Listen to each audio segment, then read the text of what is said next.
Mariel Padilla may inamin kay Kylie at Aljur. May posibilidad pa.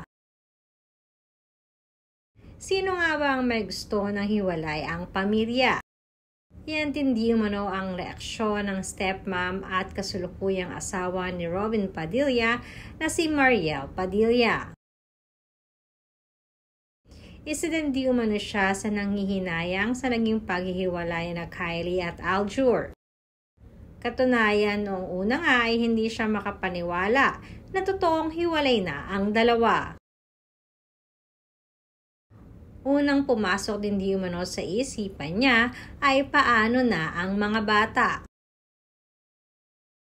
Ganon pa man ay mapapansin ang naging pagsuporta ni Mariel kay Kylie sa lahat ng kanyang pinagdadaanan at pagdadaanan pa. Hindi rin maikakaila ngayon na iba na ang closeness nitong si Kylie at Mariel. Kaya naman lahat di umano ay ginagawa ng paraan ni Mariel upang kahit papaano ay maging buo pa rin ang family ni Kylie. Katulad na lamang nitong nakaraan na mismong si Mariel pa ang nag-arrange ng family bonding ni na Kylie at Aljur kasama ang dalawang bata.